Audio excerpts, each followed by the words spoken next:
కాళ్లలో నొప్పి, నరాల వాపు వంటి లక్షణాలతో బాధపడుతున్నారా? వెరికోస్ వెయిన్స్ లో అత్యాధునిక చికిత్స ఏవిస్ వాస్కులర్ సెంటర్. నమస్తే యస్. నమస్తే అండి. నమస్తే అండి. మీ అక్కనైతే వీడియోలో చూపించారు. అవును, వాళ్ళు మీ వీడియోస్ చూస్తుంటారా? చూసి ఏమంటారు? చూస్తారు, ఒక్కోసారి నవ్వుతారు. ఏంది మీది మొత్తం అసలు ఇక తినేది నువ్వు కదా ఇంట్లో, ఇట్లా అట్లా ఎందుకు పెడతావు, ఎందుకు మీరు అంతా ఎందుకని అంటే వీళ్ళు అన్నట్టు ఏమో దిష్టి తగులుతుంది కొంచెం పెట్టుకోమా అని అంటున్నారు కదా. అదే స్పెషల్ కదా నాది. ఇప్పుడు వాళ్ళు అనడానికి కూడా అమ్మ ఏం తిండి ఆ తిండి దెయ్యాలి. నిజం చెప్పండి, మీరు తిన్నారా అవి? ఇంకా అది కూడా పార్టే కదండి, మటనే కదా.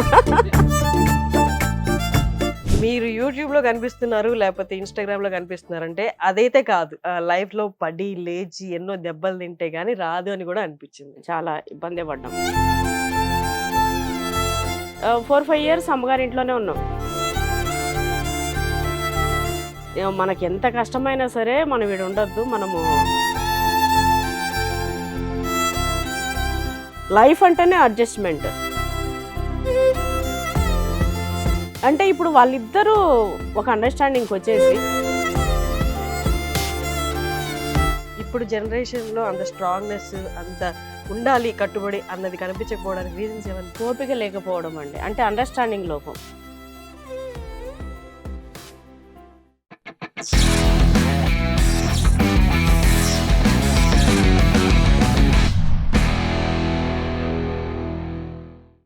మీ ముందుకి ఇవాళ అంటే ఈ పదాలు వీరికి వాడడం అంటే అన్ని జనరేషన్ జెన్జీ పదాల్లా ఉంటాయి. అందుకే డైరెక్ట్ గెస్ట్ ని ఇంట్రడ్యూస్ చేస్తాను. కృష్ణవేణి నాగినేని గారు, నమస్తే అండి. నమస్తే అండి. యూట్యూబర్, ఇన్ఫ్లుయెన్సర్, మీకు వాడడం నాకు ఎందుకో మనసు అంగీకరించలేదు. అవునా? ఎందుకు అవన్నీ అంటే జెన్జీ పదాల్లా అనిపిస్తాయి. మిమ్మల్ని ఫస్ట్ నుంచి ఫాలో అవుతున్నప్పుడు నాకు మీరు వీటన్నిటికి బియాండ్ ఒక పర్సనాలిటీ మీలో ఉంది అనిపించింది. మేబీ ఆ వీడియోస్ చూసి అని నాకు అనిపించింది, కానీ నిజాలు ఏంటో నాకు అనిపించింది నిజమో కాదో మీరే చెప్పారు ఇవాళ. నో, యువర్ స్ట్రాంగ్ లేడీ అనిపించింది. ఆ స్ట్రాంగ్నెస్ లైఫ్ లో పడి లేచి ఎన్నో దెబ్బలు తింటే గానీ రాదు అని కూడా అనిపించింది. మీరు యూట్యూబ్ లో కనిపిస్తున్నారు లేకపోతే ఇన్స్టాగ్రామ్ లో కనిపిస్తున్నారు అంటే అదైతే కాదు, కరెక్టా? చాలా పడి లేవడం అనేది ఏం లేదు. అంటే అమ్మగారి దగ్గర నేను మంచిగా పెరిగి అల్లారు ముద్దుగా మూడో పిల్ల, లాస్ట్ మీరా? తమ్ముడు లాస్ట్. బాగుండే, కాకపోతే అత్తగారి ఇంటికి వచ్చిన తర్వాత కొంచెం చాలా ఇబ్బంది పడ్డాం. మా వారికి జాబ్ ఇప్పిస్తాం మామయ్యది అని చెప్పి పెళ్లి చేసుకోవడం జరిగింది. తర్వాత ఇంకా జాబ్ ఇవ్వలేదు. బావగారు ఇట్లా ఉండే, అత్తమ్మ లేదు వద్దులే ఇద్దరు కూడా కష్టపడి బతకని వద్దని చెప్పేసి ఆపేశారు. ఇంకా టకామని తను ఏం చేయాలో తెలియక కొన్ని రోజులు అమ్మగారింటి దగ్గర ఉండి తర్వాత ఇక్కడికి వచ్చి కొంచెం ఇబ్బంది అయితే పడ్డాం. మరి అసలు డబ్బులు లేవా మీ చేతిలో అప్పుడు పెళ్ళైనప్పుడు? అసలు డబ్బులు అంటే ఇంకా అన్ని విధాలు అమ్మ వాళ్ళు చూసుకుంటుండే. ఇక్కడ ఇద్దరికి కపుల్ గా మీరు మీ భార్య భర్తల దగ్గర కాపురం స్టార్ట్ చేయడానికి అసలు డబ్బులే లేవు. మా నాన్నగారు ఇచ్చారు. ఇచ్చి దీంతోనే ఏదైనా బిజినెస్ స్టార్ట్ చేయండి అని చెప్పి మా నాన్న ఇచ్చారు 50,000. దాంతోనే స్టార్ట్ చేసినాం. మీకు వయసు అంతా పెళ్ళైనప్పుడు? 10th అయిపోగానే చేశారండి, 15 years. తర్వాత ఇబ్రహీంపట్నంలో ఓపెన్ డిగ్రీ చేశారు ఇక్కడ. ఇంకా బిజినెస్ స్టార్ట్ చేసాము. డైలీ నాకు మంత్లీ 500 ఇవ్వండి. నాకు తెలియక అసలు ఎంత ఖర్చు అవుతుందో కూడా ఇంట్లో తెలియదు. బయటకు వెళ్ళి సరుకుల్ని ఏం అడగాలో కూడా తెలియదు నాకు. అంటే రాయలసీమలో వేరేలాగా మాట్లాడుతుండే, ఇక్కడ వేరేలాగా మాట్లాడుతుండే, అదొక సిగ్గు. అంటే ఏ వస్తువుని ఏం అడగాలి, ఎట్లా చేయాలి అనేది కూడా తెలియకపోతుండే. 4-5 years అమ్మగారి ఇంట్లోనే ఉన్నాం. 2 పిల్లలు పుట్టి మళ్ళా తర్వాత అమ్మగారి ఇల్లు అంటే మీ అమ్మగారి ఇల్లు? మా అమ్మగారి ఇల్లు. ఎక్కువ ఇక్కడ ఉండలేకపోయినా, ఇంకా వాళ్ళు కూడా నన్ను ఇట్లా చూసి అట్లా వదిలేయలేకపోయారు. ఇంకా అక్కడ ఉండడం, మా వారు కూడా 2 years అక్కడే ఉండడము. అక్కడ ఇక్కడ ఇట్లా వచ్చి ఇంకెప్పటికైనా అక్కడికంటే మనదంటూ మనము ఇట్లా ఉండాలి కదా, నాకు మంత్లీ 500 ఇవ్వు, నేను చూసుకుంటానని చెప్పిన. తర్వాత అంటే అప్పట్లో మా పిల్లలు చిన్నగున్నప్పుడు 3,000 ఏమో అవుతుండే సరుకులకి. కానీ నేను 500 అడిగిన మా వారిని. లేదు ఇక్కడ ఉండొద్దు, ఇంకా అక్క వాళ్ళు బావ వాళ్ళు అంతా వాళ్ళు జాబ్ చేయడము, ఎప్పుడన్నా వస్తే అక్కడే ఉండే వాళ్ళ మర్యాద వేరు, ఎప్పుడన్నా వచ్చే వాళ్ళ మర్యాద వేరు. కరెక్ట్. మనకి ఎంత కష్టమైనా సరే మనం వీడు ఉండొద్దు, మనము మనకు అక్కడ ఇల్లు ఉంది, ఎంతో కొంత తీసుకురండి నేను చూసుకుంటానని చెప్పి. మా బాబు వెనక అంటే డెలివరీ తర్వాత పీరియడ్స్ మనకు తెలియదు కదా, అంటే కొంచెం గ్యాప్ లో వస్తాయి. 6 months వరకు అది పీరియడ్ రాలేదు. డెలివరీ తర్వాత 6 months 9 months వరకు రాలేదు. పీరియడ్స్ రాలేదు. మీరు నార్మల్ గా డెలివరీ తర్వాత పీరియడ్స్ లేట్ అవుతాయి కదా అని అనుకున్నారు అంతే. అనుకున్నా. ఆ. ప్రెగ్నెంట్ అయినా అనేది తెలియదు. ఉమ్. ఇంకా 4-5 మంత్స్ కి అట్లా ఏదో ప్రెగ్నెంట్ అనేది తెలిసింది. తర్వాత వెళ్ళి చూస్తే మీరు ప్రెగ్నెంట్ అని చెప్పారు. ఉమ్. నాకేమో మేము ఇంకా ఏది చేయలేకపోయినాం అంటే ఇంకా ఉమ్. పిల్లల్ని ఎట్లా ఇద్దరిని వీళ్ళని ఎట్లా చూసుకోవాలనేది ఇది ఉంది అని చెప్పి కొంచెం అదే అబార్షన్ చేసాం. అది పెద్ద తప్పు, మహాపాపము. ఉమ్. అయినా కూడా మా పరిస్థితి అట్లా ఉంది అని చెప్తున్నా. ఉమ్. అట్లా వచ్చిన తర్వాత మా వారు బిజినెస్ స్టార్ట్ చేయడమే. డైలీ 500 అన్నాడు. అది డైలీ 5000 పోయింది. డైలీ మళ్ళీ ఇంకా 20-30 ఇంకా మనం చెప్పలేము దానిపైన. ఏంటి ఏం బిజినెస్ స్టార్ట్ చేశారు ఇప్పుడు? ఎగ్స్. ఎగ్స్ది. ఆ. ఓకే. ఇంకొక అతనేమో సూపర్వైజర్ గా అంటే కొన్ని షాప్ తినేమో ఫార్మ్స్ నుంచి తెచ్చి పెట్టే బాధ్యత తిను, అందరికి డిస్ట్రిబ్యూట్ చేసే బాధ్యత తను కూడా చాలా బాగా ఇదైపోయారు. ఒక ట్రేడర్ అయ్యారు తను. బిజినెస్ మ్యాన్ అంటే వన్ ఆఫ్ ది మెంబర్ అనమాట ఎలిమినార్. మా వారు కూడా సేమ్ అట్లనే పర్లే. ఇప్పుడు కొన్ని ఓన్ హౌస్ అంటే మాకు ఫస్ట్ ఫ్యామిలీది ఉండే, అది ఉమ్మడేది. ఈ నలుగురు పొత్తులోది మేమే తీసుకున్నాం. వాళ్ళు అమ్మేస్తుంటే మేమే తీసుకున్నాము. 3 floors బిల్డింగ్ కట్టాము. 40,000 రెంట్ వస్తుంది. పిల్లల్ని బాగా చదివిపించాము. అక్కడక్కడ ప్లాట్స్, ఫామ్ ల్యాండ్ మీరు చూస్తున్నారు కదా. ఇప్పుడైతే దేవుని దయ వల్ల కష్టం ఎంత కష్టపడ్డామో అట్లా ఒక్కరికి ప్రతిదీ ఇద్దరము ఆలోచిస్తూ ఇన్వెస్ట్మెంట్ డబ్బులు అనేది డబ్బు రూపాన్ని మేము ఎప్పుడు పెట్టుకోలే, గోల్డ్ రూపాన్ని బంధించేసేలే. ప్రతిదీ తెలిసిన వాళ్ళు ఎవరైనా అంటే కొన్ని రోజులు ఇది వడ్డీలకు కూడా మార్చినాము, అంటే రీజనబుల్ రేట్ తోనే. తర్వాత మొత్తం భూమి పైన. మీకు ఎక్కడి నుంచి వచ్చింది ఐడియా భూమి మీదే పెట్టాలి అని? మీ నాన్నగారిది? మా తాత, మీ తాత, మా అమ్మ నాయన. ఆయనకి ఇంక వేరే ఏ పని లేదు. నిద్ర లేసి తినేసి పొద్దున్నే సంగటి సర్ది తాగేసి కథం పడతాడు. ఎక్కడెక్కడ ఏమున్నాయి మా రిలేటివ్స్ అందరికి కూడా తనే చెప్పేటాడు, పలానా దగ్గర అది ఉంది మీరు కొంటారా. మా తాత అదే చేస్తుండే. మా వాళ్ళలో ఆస్తి కొన్నారు, చేసినారు, నిలబెట్టుకున్నారంటే అది మా తాత పుణ్యమే. మీరు ముగ్గురు అక్క చెల్లెళ్ళు కదా? ముగ్గురు అక్క చెల్లెళ్ళు, తమ్ముడు. ఒక అక్కనైతే వీడియోలో చూపించారు, పెద్దక్క.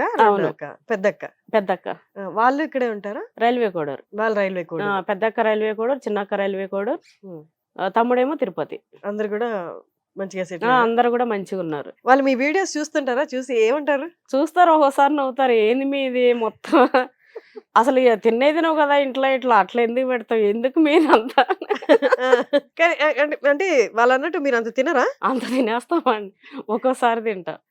నాన్ వెజ్ బాగా తింటా, మటన్ అది. పెళ్ళైనాక అయితే బోటి ఇంకా దంచడమే. తెలంగాణలో వచ్చేసిన కదా, ఇంకా అత్తమ్మ వాళ్ళు బాగా ఇక్కడ, వీళ్ళు కూడా బాగా నాన్ వెజ్ చేసుకునేటోళ్ళు. ఇక్కడ కూడా బాగా తినేదాన్ని. అన్నిసార్లు చూపించినంత అన్నిసార్లు తినను. బోటి మాత్రం బాగా ఇష్టంగా తింటా. ఎందుకని అంటే వీళ్ళు అన్నట్టు ఏమో దిష్టి తగులుతుంది కొంచెం పెట్టుకోమా అని అంటున్నారు కదా కామెంట్స్ లో. మీకు అనిపించిందా అట్లా కొంచెం పెట్టుకో? అదే స్పెషల్ కదా నాది. అందరిలాగా కొంచెం పెట్టుకొని తింటే కామనే కదా అది. ఇప్పుడు వాళ్ళు అనడానికి కూడా అమ్మో ఏం తిండి ఆ తిండి దెయ్యాలు నాకు నువ్వు వస్తుంది కొన్నిటికి. ఇక స్పెషల్ గా ఉండాలని అట్లా. చాలా పాజిటివ్ గా మాట్లాడుతున్నారు మీరు. కొన్ని వీడియోస్ లోనే కొంచెం హార్డ్ గా అన్నారు కానీ ఇక్కడ చాలా పాజిటివ్ గా అంటే చాలా లైట్ గా మాట్లాడుతున్నారు. అంటే కొన్ని పిల్లల్ని అంటే నా వరకు నేను లైట్, పిచ్చ లైట్ తీసుకుంటా. అందులో కూడా అదే చెప్పినా కదా, చాలా లైట్ తీసుకుంటా. అంతవరకు వచ్చితే నేను మాట్లాడతా. ఏదున్నా కూడా నాకు ఆపుకునే కెపాసిటీ. ఇంట్లో ఏదంటే అంటే కొండొచ్చి మీద పడ్డా నేను తిప్పుకుంటా, కొండొచ్చి మీద పడుతుందని నేను భయపడా. కానీ పిల్లల దగ్గరకి ఒక చీమ వచ్చి కుట్టినా నేను అంత ఎమోషనల్ ప్రేమ అంత అంటే ఎవరికి లేదు మా వాళ్ళల్లో కూడా. వాళ్ళు అంటారు ఇట్లా ఇంత పిచ్చిగా ఎందుకుంటావు నువ్వు అని. ఇంత పిచ్చిగా ఉండద్దు మరీ ఇంత ఎట్లా అని. ఇంకేమో చిన్నప్పటి నుంచి వాళ్ళని అట్లా. పెళ్ళి అయిపోయింది, అమ్మాయిని పంపించేసిన, ఇంకొదిలేసిన, ఇట్లా ఏం లేదు. ఫస్ట్ బేబీ ఆమెనే ఎంత ఇష్టంగా పెంచుకొని నెక్స్ట్ బాబు రాగానే అంటే పెళ్ళి అయిపోగానే వదిలేయడం ఇట్లా లేదు. నేను ఉన్నంతకి ఇట్లనే ఉంటా. నార్మల్ గా పెళ్ళైన తర్వాత కొంతమంది బాగా మీ అల్లుడు యాక్సెప్ట్ చేశారు, మీరు చాలా బాగున్నారు వీడియోస్ లో చూసాను. కొంతమంది కొంత ఇన్వాల్వ్మెంట్ అనేది కొంచెం ఇబ్బందిగా చూస్తుంటారు అల్లుళ్ళు. మీ అల్లుడు ఎలా ఉంటారు? అస్సలు నేను వాళ్ళ విషయంలో ఇన్వాల్వ్ అవ్వను. అవునా? నేను వెళ్ళినానా, ఉన్నానా, నా మనమడు మనవరాలతో ఆడుకున్నానా, ఏదైనా ఉంటే తిన్నానా, లేకపోతే వండు ఏదైనా నేను చేస్తానా, కథం వచ్చేయడం. వాళ్ళు ఏది మాట్లాడినా నేను అస్సలు వాళ్ళిద్దరి మధ్య అస్సలు నేను ఇన్వాల్వ్ అవ్వను. బట్ చూసే వాళ్ళకి అట్లా అనిపించలేదు తెలుసా? మీరు వీళ్ళ ఫైనాన్షియల్ గా అమ్మనే ఏదో చేస్తుంది అట్లా ఇట్లానే. ఫైనాన్షియల్ గా ఒకవేళ మీరే అడ్వైజ్ ఇస్తారని గానీ, మీరే దగ్గరుండి భూములు అవి కొనిస్తారని గానీ. అంటే ఇప్పుడు వాళ్ళిద్దరూ ఒక అండర్‌స్టాండింగ్‌కి వచ్చేసి మనం తీసుకోవాలి, మన దగ్గర ఇంత ఉంది అని చెప్పి వాళ్ళు నిర్ణయించుకొని నా దగ్గరకు వచ్చిన తర్వాత ఇక్కడైతే బాగుంటుంది, ఇక్కడే పెడదాం అని చెప్పి నేను ఎంక్వైరీ చేసి ఏదైతే సేఫో అక్కడ వాళ్ళకి మార్గం చూపిస్తా. నిర్ణయాలు ఇవ్వను. ఇప్పుడు కూడా వాళ్ళ నిర్ణయం వాళ్ళదే. ఈ జనరేషన్ లో మీరు కొన్ని వీడియోస్ లో చూస్తారు మీ హస్బెండ్ గురించి రాముడు రాముడు ఉమ్. రాముడు అనే కదా అంటారు. మరి రాముడు రాముడు అని అంటుంటే అంటే ఆ ఆ పదంలోనే తెలుస్తుంది ఎంత అండర్స్టాండింగ్ ఉంది, ఎంత ప్రేమ ఉంది అని. అంటే ఈ జనరేషన్ లో చాలా వరకు అది కొరత కనిపిస్తుంది ఈ అవును. జనరేషన్ కపుల్స్ లో. మీకేమనిపిస్తుంటది? అంటే అన్ని స్ట్రగుల్స్ లో తోడుగా ఉండి అన్ని నెట్టుకొని వచ్చాం కాబట్టి ఆ బాండ్ అంత స్ట్రాంగ్ గా బిల్డ్ అయిందా? ఇప్పుడు జనరేషన్ లో అంత స్ట్రాంగ్నెస్, అంత ఉండాలి కట్టుబడి అన్నది కనిపించకపోవడానికి రీజన్స్ ఏమనిపిస్తుంది? ఓపిక లేకపోవడం అండి. అంటే అండర్‌స్టాండింగ్ లోపం. మేమిద్దరం వచ్చినప్పుడు మా వారి పేరు రాము. అయితే నేను రాముడు రాముడు అంట. నేను వేరే వాళ్ళకి చెప్పడం కూడా మా రాముడనే చెప్తా. ఎక్కడన్నా ఉన్నా ఏమండి రాముడు రండి ఒకసారి ఇట్లా అంటే ఎట్లా అది అలవాటు అయిపోయింది. కొందరు దానికి కూడా కామెంట్ చేస్తుంటారు, ఈయనేదో పెద్ద రాముడు అది ఇది అని. ఒకటేందంటే వాళ్ళు ముందు కనిపించరు, ఎక్కడో ఉంటారు, ఏదో మాట్లాడే ఈర్ష్య ఏదో, ఇంకా అవి సపరేట్ మెంటాలిటీస్ అంతే. ఇంకా వాటి గురించి ఎక్కువ మాట్లాడుకోవడం కూడా వేస్టే. ఫ్యామిలీస్ ఏంటంటే 1 year 2 years మినిమం 5 years ఒక బేబీ పుట్టే వరకైనా సరే భార్యాభర్తలు సరే వీళ్ళకు అర్థం చేసుకోలేక భర్త మీద అరిచినప్పుడు భర్త అడ్జస్ట్ అవ్వడము, లేదు భర్త ఈమెను అర్థం చేసుకోలేక ఏదన్నా అన్న తిని అడ్జస్ట్ అవ్వడము. ఫస్ట్ బేబీ పుట్టే వరకు వాళ్ళిద్దరు కొంచెం అడ్జస్ట్ అవ్వగలిగితే దేనిలోనే, ఇప్పుడు మీరు ఒక వర్క్ చేస్తున్నారు, మీరు ఖచ్చితంగా ఏదో ఒక దానిలో అడ్జస్ట్ అవ్వాలి. నేను బయట పొలిటికల్గా కానీ మామూలుగా ఏదైనా సరే లైఫ్ అంటేనే అడ్జస్ట్మెంట్. మరీ అతిగా అడ్జస్ట్మెంట్ అయిపోయి మరీ వాళ్ళు వచ్చి కొట్టేసి చంపే వరకు అవ్వద్దు. కొంచెం అనేది ప్రతి ఒక్కరికి ఉండాలి. ముందుకెళ్ళాలి అంటే మనం ఒక ఫీల్డ్లో కానీ ఫ్యామిలీలో కానీ కొంచెం అది పిల్లలు అర్థం చేసుకుంటూ ఇంతవరకు ఓకే మనం అర్థం చేసుకొని వెళ్ళాలి. మరీ పీక్స్లే పోయింది ఇది వేస్ట్ అనేటట్లయితే అది వేరే నిర్ణయం. కొంచెం అదైతే అవగాహన లేదు ఇప్పుడు పిల్లలకి. ఎక్కువ చదివేసేయడం, ఎక్కువ జాబ్ చేయడము, నీతో పాటు నేను ఈక్వల్ కదా అనుకోవడము. భార్య అన్నాక కొంచెం హార్ట్లో ఇప్పుడు సరే ఒక పర్సనాలిటీలో పెద్దవాళ్ళు చెప్తారు భర్తలో సైడ్ బోన్ భార్య అనేది అని. అవును, పక్కటెముక అంటారు. సేమ్ అట్లనే భర్త అనేటోడు భార్య ఎట్లా ఉన్నా కూడా శరీరానికి ఒక షర్ట్ లాగా, భార్య ఏదన్నా ఇట్లా ఉన్నా కూడా షర్ట్ వేసేసి కప్పేసి ఆమెను దాచాలి. భార్య నువ్వు ఎట్లయితే దాస్తున్నావో అట్లా నీ పిల్లాన్ని కూడా దాచుకో. ఇది ఒక్కటి వీళ్ళు ఒకరినొకరు కాపాడుకుంటూ వెళ్తే ఇంకా ఏ సమస్య రాదు. సమస్యలు ఎందుకు ఉంటాయండి? చిన్నవి అడ్జస్ట్మెంట్ చేసుకుంటే డబ్బు సమస్య కాదు, మనం పేదవాళ్ళం ఉన్నవాళ్ళం అనేది కాదు. ఇద్దరు ఎంత మంచిగా ఉంటే అంత వచ్చేది ఉంటే వస్తుంటది, పోయేది ఉంటే పోతుంటది. మనం ఒకరిని ఆశించకుండా యాశించకుండా మన పిల్లల్ని మనం చూసుకోగలిగే అంత ఆ రెస్పాన్సిబిలిటీ అమ్మ నాన్న ఇద్దరు పెట్టుకుంటే వాళ్ళకి గొడవలే రావు, మంచిగా ఉంటారు. మీరు స్ట్రగ్లింగ్ టైంలో కపుల్గా హస్బెండ్ అండ్ వైఫ్గా కొన్ని డెసిషన్స్ చెప్పారు, తీసుకోవడం చాలా బాధాకరం. నాకు తెలిసి మీ వయసు కూడా తక్కువే ఉండుంటుంది అప్పుడు. తక్కువే. అది కలిసి వేసే బాధ కదా అది. మీరు ఎట్లా అంటే ఎట్లా తీసుకోగలిగారు ఆ బాధని? లేకపోతే ఇంక ఇదే కాబట్టి స్ట్రాంగ్ అయిపోయారా? బాధనే అది అయ్యే వరకు వెళ్ళడము, బాధనే అయిపోయిన తర్వాత ఏడుపు. నేను మా వారిని కొట్టినా కూడా అంటే దానిపైన పడుకోనండి బెంచ్ పైన. నిర్ణయం అసలు మనం చెప్తుంటే మనం గట్టిగా ఒకటి ఏదైనా చేసుకొని ఉంటే ఇంతవరకు వచ్చేది కాదు కదా. దగ్గరకు వచ్చి ఏమైంది ఏమైంది అంటుంటే నాకు చేయి కూడా లేవాలి, అయినా చంపబట్టి కొట్టినా అనమాట. ఇంత పని చేసినాం మనం ఇట్లా అని తెలియక అది అనేది కొంచెం అవగాహన అంటే ఇంకా పరిస్థితి అది. అంటే ఇలాంటి ప్రెగ్నెన్సీ అని తెలియక, ఊహించలే కదా. ప్రెగ్నెన్సీ అని తెలియకే కదా 9 months తెలిసి వెళ్ళాం మేము, ఇంకా చూసుకోలేమని చెప్పి. తెలియక అంతవరకు అయింది, తెలిసినుంటే ముందే జాగ్రత్తలు వాడేవాళ్ళం. అదే అది. కానీ ఎప్పుడు అనేది తెలియక అక్కడ వరకు అయింది. తెలిసాక అది ఇంకా తెలిసే ఆ పని చేసినాం, చూడలేమేమో అని వీళ్ళిద్దరిని చూస్తే చాలా అన్నట్టు. మీ హస్బెండ్ ఏమైనా అన్నారా, వద్దులే నీకు వద్దకపోతే, నీకు వద్దు అనుకుంటే ఇది వద్దులే పెంచుకుందాం అని కానీ, ఏదో ఒకటి చేస్తారని కానీ ఆయన ఏమన్నా అన్నారా? ఇంకా ఆ విషయంలో ఇంకిద్దరము అనుకున్నామండి, ఇద్దరిని చాలు అనేసి అనుకున్నాం. మీరు ఇది ఒకటి అడగాలి నేను, coming to the light point. మీరు ఒక వీడియో మాత్రం నాకు ఇప్పటికి నిజంగా మీరు తిన్నారా లేదో నాకు చెప్పాలి. ఆ, జెంటిల్ పార్ట్స్ మేకవి యూరిన్ పార్ట్స్ ఉంటాయి కదా, అవి పకోడీ, అది కనుగుడ్లు. నిజం చెప్పండి, మీరు తిన్నారా అవి? తిన్నా అండి. అవునా? మామూలుగా తలకాయ కూరలో వేస్తే కనుగుడ్లు తినమా అండి? కనుగుడ్లు తలకాయ కూరలో వేస్తారా? ఆ. తీసేస్తారు కదా. లేదు, వేస్తాము, తింటాము. అయితే మా బాబు ఇచ్చిండు ఐడియా, మమ్మీ ఇవి వేయండి అని. ఇంకోటి పార్ట్స్ అన్నారు కదా, అది తెలంగాణలో స్పెషల్. మా అత్తమ్మ మా మామయ్య అయితే స్పెషల్ గా తెచ్చేవాడు అవునా? ఏవో కపడాలని. నాకు అది తెలియదు ఇది అనడం. ఉమ్. అయితే తెచ్చి సపరేట్ గా తెస్తుండే. మా అత్తమ్మ బాగా చేస్తుండే అవి. ఇంకా అది కూడా పార్టే కదండి, మటనే కదా. సపరేట్ గా మనం ఎందుకు చూడాలి? కరెక్టే గాని తెలిసి పట్టుకోవడం అంటే కొంచెం అది పకోడీలా చేసి తిన్నారా? బట్ దానికి చాలా వ్యూస్ పైన వచ్చాయి. పొట్టు తీసేసిన, లోపటది మళ్ళీ దాన్ని కొంచెం గరం మసాలా అవి వేసి వేయించుకొని తినేసిన. కానీ మీరు రివీల్ చేయలేదు కదా, మీరు ఇదేంటో మీరే గుర్తుపట్టండి అన్నట్టు పెట్టినట్టున్నారు ఇన్స్టాలో రీల్. చెప్పిన చెప్పారు, తర్వాత వీడియోలో తర్వాత చెప్పారా? చెప్పా. దానికి ఎక్కువ నెగిటివ్ కామెంట్స్ వచ్చినట్టున్నాయి మీరు గమనిస్తే కదా. ఏమో అండి, చెప్పారా? సారీ. విజయశాంతి గారితో ఏంటి మీ రిలేషనా?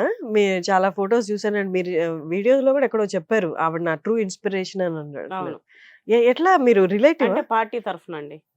మీరు ఇప్పుడు ఏ పార్టీతో? బీజేపీ. బీజేపీ. ఓకే, పార్టీ తరపున పరిచయం అంతేనా? కానీ మంచి ఎఫెక్షన్. అక్క నన్ను బాగా దగ్గర తీస్తారు, చెల్లెల. నాకు ఆమె అక్క, నేను ఆమెకి చెల్లె. కొంచెం ఏమైనా ఫేషియల్ ఎక్స్ప్రెషన్, ఫేషియల్ కూడా పోలికలు కూడా చాలా మంది అంటారు దగ్గరగా ఉంటాయి. మీరు ఓన్ సిస్టర్స్ లాగా ఉన్నారని, పార్టీలో గాని బయట గాని చాలా మంది అన్నారు, వందల మంది. ఎందుకు మీరు అంత ఫాలో అవుతారా? ఏం నచ్చుతుంది మీకు ఆవిడలో? తను రెబల్ అంతే. ఇట్లనే నన్ను కొందరు ఎట్లా ఎట్లా అంటుంటారో, నాకు కూడా తను అంతే. ఏదైనా స్ట్రైట్ ఫార్వర్డ్. మహిళ అంటే ఎట్లా ఉండాలి, ప్రతిదీ మన గురించి మనమే చెప్పొద్దేమో మహిళల గురించి. కొంతమంది ఇప్పుడు పార్టీలో ఉన్నా ఎక్కడున్నా హెవీగా ఉండడము, ఎక్కువ చూపెట్టుకుంటూ ఇట్లా ఉండడం, అదంతా ఉండదు. రాయల్టీగా తను ఏ వర్క్ చేస్తుంది ఎట్లా అనేది ఉంటారు. స్ట్రాంగ్ గా ఉంటారు, డీసెంట్ గా ఉంటారు, స్ట్రాంగ్ ఉంటారు. మనం కాస్ట్లీ బట్టలు వేయాలి, ఇట్లా ఉండాలి, ఇట్లా ఉండదు. మనం నలుగుట్లోకి వెళ్ళినప్పుడు పేదవాళ్ళు కూడా వచ్చి హక్ చేసుకునేలాగా మెయింటైన్ చేస్తారు. సినిమాలో ఉన్నప్పుడు సినిమాలో లాగా అది రియలే అట్లా, తను క్యారెక్టరే అట్లా. నేచర్ దగ్గరగా ఓన్ చేసుకుంటూ వెళ్ళి పట్టుకోవాలి అనిపించేలాగా. మీరు బాగా అయ్యారనుకోండి, పొలిటికల్ ఉన్నప్పుడు ఎక్కడైనా ఒక కాలనీకి వెళ్తే వాళ్ళ దగ్గర రాగలగాలి. మేడం మేడం ఇట్లా దగ్గరికి వెళ్ళి ముట్టుకోవద్దు అనే ఇట్లా ఉండొద్దు. తను అట్లా ఉంటారు, నాకు అదే ఇష్టం. నేను కూడా అట్లనే ఆల్మోస్ట్ నాతో అందరు కలిసిపోయేలాగా ఉంటా. మీరు ఇంత స్ట్రాంగ్ గా ఎక్కడ బిల్డ్ అయ్యారు? ఏ ఇన్సిడెంట్ లేకపోతే ఏ లైఫ్ జర్నీ మిమ్మల్ని ఇంత స్ట్రాంగ్ గా చేసింది? స్ట్రాంగ్ అంటే ఇంకా పుట్టుకతోనే ఇంక అంతే అండి. ముగ్గురు మేము అక్క చెల్లెలు. అయితే నేను డిఫరెంట్ చిన్నప్పటి నుంచే. స్కూల్ నుంచి కానీ నెంబర్ 1 చదవడం కానీ, సార్స్తో మాట్లాడడం కానీ, ప్రతి ఒక్కరిని. నేను ఇంతవరకు నా సమస్య ఇదే నేను ఒక దగ్గర చెప్పుకోవాలి. చాలా మంది ఈవెన్ మా నాన్న, మా అక్క వాళ్ళది అందరిది కూడా నేను ఇని వాళ్ళకి చెప్తా, అవునా మీరు ఇట్లా అని. మేమిద్దరం గొడవ పడ్డాం ఒక రూమ్ లోనే, మేము అనుకోవడం చేయడము. కొట్టుకుండేది అంతవరకు రాలే మాకు, మా రాముడికి. కానీ ఏదైనా మా ఇద్దరం మధ్యలోనే మేము చేసినాం, కానీ థర్డ్ పర్సన్ దగ్గర మేము వెళ్ళలే. కానీ చాలా మంది మా దగ్గరకు వచ్చినాయి ఇట్లా. అంటే ప్రతిదీ చెప్పినా కదా, కొండొచ్చి మీద పడ్డా నేను కదలను. అంటే అట్లా ఉంటా చిన్నప్పటి నుంచి అంతే. నా పిల్లల్ని కూడా అట్లే పెంచా, నా బిడ్డను కూడా. కానీ చూడండి సాఫ్ట్ కనిపిస్తారు, కానీ ప్రాబ్లం వస్తే అమ్మాయి కూడా అలా ఫైట్ చేస్తుంది అంజిత. నాకంటే రాక్షసి. అవునా? నన్ను చూడగానే భయపడతారు, ఆమెను చూస్తే ఏమో ఇట్లా. నాకు దగ్గరకు వస్తే అమ్మాయి తిను చాలా సాఫ్ట్, ఎంత మంచిగా ఉన్నారమ్మా అంటారు. తనని మామూలుగా చూసి సాఫ్ట్ అంజిత అనుకుంటారు, దగ్గరకు వస్తే అమ్మాయి ఏమో రాక్షసి అంటారు. మీరు భయపడ్డారా అంజితని చూసి ఎప్పుడైనా? అమ్మో ఎందుకులే నాకు ఈ పిల్లతో గోలా అని. ఇప్పుడు భయపడలేదా? నా మాట చెవదాటదు. మామూలుగా ఇంట్లో ఏదైనా సరే నా పిల్లలు చాలా ఇదండి. ఎట్లా పొలిటికల్ గా ఎట్లా మీ జర్నీ అసలు? అంటే ఫస్ట్ నుంచి ఏదో ఒకటి సాధించాలి, ఏదో ఒకటి చేయాలి అనేది ఒకటి ఇది ఉంటుండే. మహిళల్ని చాలా మంది అవేర్నెస్ చేయడము, డ్వాక్రా గ్రూప్ చేయించడము, వాళ్ళకి కోచింగ్స్ ఇప్పించడము, ఇట్లా చాలా జరిగినాయి. అంజనా ఫౌండేషన్ అని ఒక ఫౌండేషన్ ద్వారా కూడా చాలా కార్యక్రమాలు, ఆశ్రమాలకు వెళ్ళడము, ఫుడ్, బట్టలు కానీ, మెడిసిన్స్ కానీ, ఇట్లా వాళ్ళకి ఏదైతే అది డొనేట్ చేయడము. ఎవరి దగ్గర కూడా తీసుకొని కాదు, మాదే ఇంకా మా రాముడు మీకున్న పెట్టే దాంట్లోనే దానిలో కొంచెం చేసేవాళ్ళు. ఒక పర్సెంటేజ్. ఈవెన్ వెళ్తూ ఉంటే ఎండకి ఇంతమంది ఇక్కడ సఫర్ అవుతున్నారంటే అక్కడ ఆపేసి వాటర్ బాటిల్స్ ఒక డబ్బా తెప్పించేసి ఇచ్చేయడం. వెళ్తుంటే ఎవరైనా ముసలోళ్ళు ఇక్కడ కూర్చున్నారు రోడ్డు పైన తినలేదంటే అప్పటికప్పుడు నేను వెళ్ళి దోశ, ఇడ్లీ ఏదో టిఫిన్ తెచ్చి ఇవ్వడం అదొక తృప్తి. అదే. మా వారైతే ఎప్పుడన్నా ఊరికెళ్ళేటప్పుడు కూడా ఇట్లాంటి చూస్తే ఈ మహాతల్లికి ఇదొకటి ఇది అంటారు, కానీ తర్వాత మస్తు మెచ్చుకుంటాడు. అప్పుడు మనకు డిస్టర్బెన్స్ కదా ఎందుకు ఇట్లా అన్నట్టు చేస్తాడు. అట్లా ఉండే ఇంకా పొలిటికల్ గా వెళ్తే మనం ఇంకా ఎక్కువ చేయొచ్చేమో అనేది వచ్చింది. అట్లా అందులోకి వెళ్ళడం జరిగింది. అంటే మీకు పార్టీలో వెళ్ళిన తర్వాతే మీకు విజయశాంతి గారి పరిచయం. ముందు పరిచయం అసలు ముందు లేరు. పరిచయం లేదు, పార్టీలోనే పరిచయం. కానీ మామూలుగా ఆ స్టేజ్ లో ఉన్న వాళ్ళు ఎప్పుడు అంతమంది అభిమానం దగ్గరికి వచ్చినా అభిమానం అక్కడితో చూపించి ఏమన్నా బాగున్నావా చేసావా అంతే వెళ్ళిపోతారు. కానీ లాంగ్ రిలేషన్షిప్ మెయింటైన్ చేయడం అనేది వాళ్ళకున్న టైం స్కెడ్యూల్ లో పాసిబుల్ అవ్వదు. బట్ అవును, మీతో ఆవిడ చాలా చక్కగా ఉన్నారు. మీరు ఎప్పుడు ఏదో యాక్సిడెంట్ యాక్సిడెంట్ అయితే కాల్ కూడా చేశారు కదా. అవును, కాల్ చేశారు. తన ఇంటికి రాలేకపోయారు. నేను 2 times వెళ్ళా. ఇప్పటికీ కాల్లో టచ్ లో ఉంటారు. తను పార్టీ మారారు. ఏమన్నా ఉందా అంటే లేదక్క మనకు ఉండని, ఎక్కడున్నా మా అక్కనే కదా, ఇట్లా ఒకసారి వచ్చి కలువు అంటే కలుస్తాక అని చెప్పిన. ఇంకా ఓపెన్ డోర్ అనమాట, నేను ఎప్పుడైనా వెళ్ళొచ్చు. ఎట్లా ఎట్లా అంత బాండ్ ఏర్పడింది మీ ఇద్దరికి? ఏం నచ్చింది అని అనిపిస్తుంది మీకు? అంతే, నాకు అక్క ఎట్లా రోల్ మోడల్ లాగా ఎట్లా అనిపించిందో నేను తనకి తన జూనియర్ లాగా కనిపించా. అవునా? చెప్పారా? నేను ఎట్లా ఉన్నానో అంటే ఆ మెంటాలిటీ కొంచెం ఇట్లా నలుగురికి ఇట్లా చేయడము, ఏదో హుందాగా డాబుకు పోయినట్టు ఎట్లా లేకుండా ఒక జిల్లా అధ్యక్షురాలుగా అందరినీ కోఆర్డినేట్ చేసుకోవడము, ఓపికగా అందరిని అమ్మ అమ్మ అని పిలుచుకొని దగ్గర పెట్టుకోవడము. 28 జిల్లాలు అంటే డివిజన్స్ అంటే ఇది కాదు కదా. అట్లా తను చూశారు. ఒక కార్యక్రమం ఉమెన్స్ డే రోజు నేను 2000-5000 మంది అనుకుంటా మేబీ. ఆ రోజు నాకు యాక్సిడెంట్ అయింది. ఎట్లా ఎట్లా ఆ రోజు కూడా మేము కార్యక్రమం చేసినాం. అదంతా కూడా తనకు నచ్చి చాలా మంచి. ఆ రోజు ఇంకా ఇంటికి వెళ్తుండే, వర్షం పడి ఉండే, ఇంకా బైక్ మీద పక్కనే ఉంది కదా ఆఫీసు అని చెప్పి మా బాబుని, ఆ రోజు డ్రైవర్ ఏదో పని ఉందంటే వెళ్ళిపోమని చెప్పిన. ఇంకా పక్కనే కదా, రోడ్డు దాటితే మా ఇల్లు, రోడ్డుకి ఇవతల అది. ఆఫీస్ వరకు డ్రాప్ చేసి వెళ్ళిపోయిండు.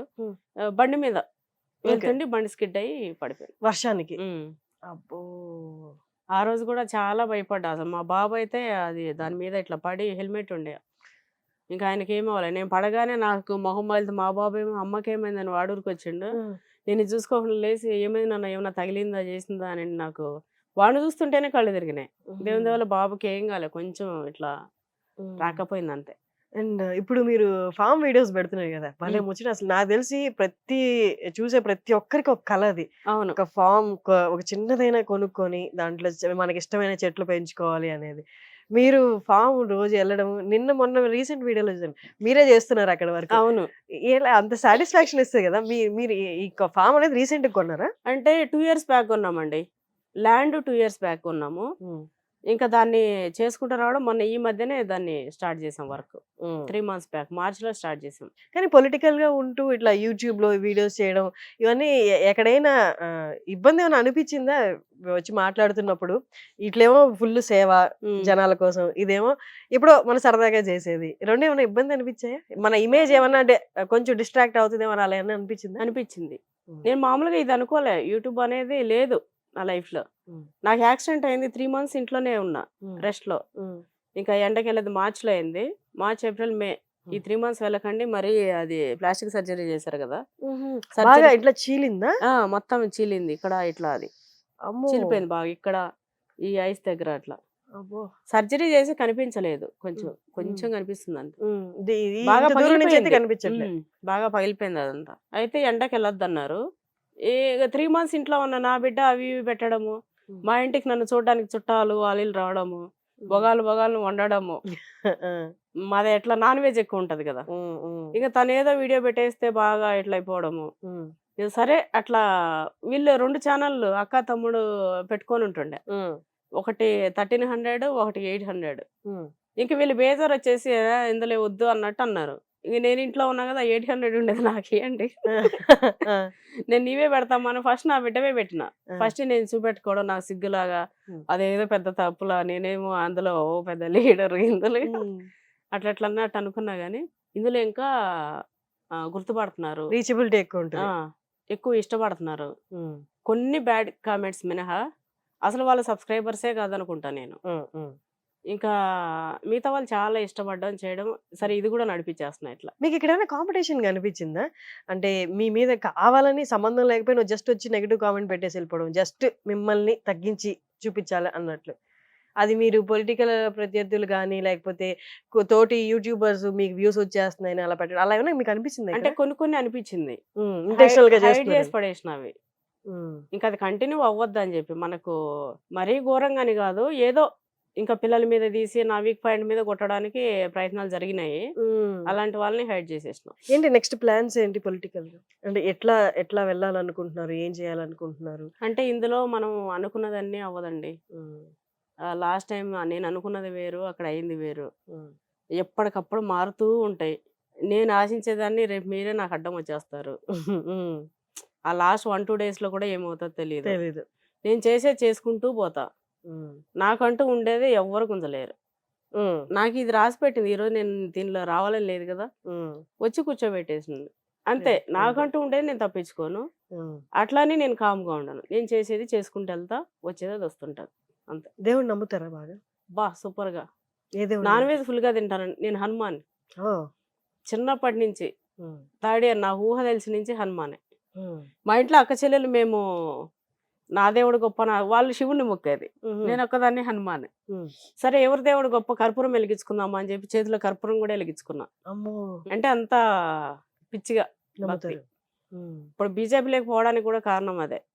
ఫస్ట్ వేరే పార్టీలో ఉండే నేను. నా పిలుపు ఎట్లుంటదంటే అంతా జై శ్రీరామ్ అనడం, నమస్తే కంటే జై శ్రీరామ్ అనడము. మాట్లాడే ముందు మీటింగ్స్ లో స్టార్టింగ్ జై శ్రీరామ్ ఉంటది, ఎండింగ్ జై శ్రీరామ్ ఉంటది. మీరు బీజేపీనా? నా డ్రెస్సింగ్ అంతా ఫుల్ గా ఇట్లా మీరు బీజేపీనా? ఇంకా బొట్టు అది ఇది పెడితే మీరు బీజేపీనా? అబ్బా ఏంది ఎవరు చూసినా బీజేపీ అంటారు. అంటే నేను ఉండాల్సింది ఇక్కడ కాదు అక్కడ. ఇంకోటి మోడీజీ చేసేది నాకు మస్తు ఇష్టం. అంటే ఇక్కడ చెప్పొద్దా? సో నాకు ఇక్కడ చాలా బాగుండే. ఇంకో పార్టీలో కూడా చాలా రెస్పెక్ట్ ఉండే, చాలా చేయడం అంతా ఉండే.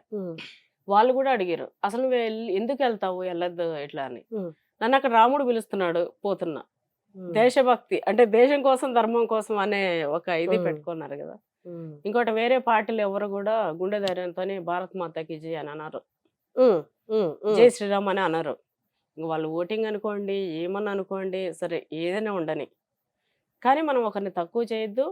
అట్లా అని మనం కూడా అనేది తక్కువగా మనం చూపెట్టుకోవద్దు.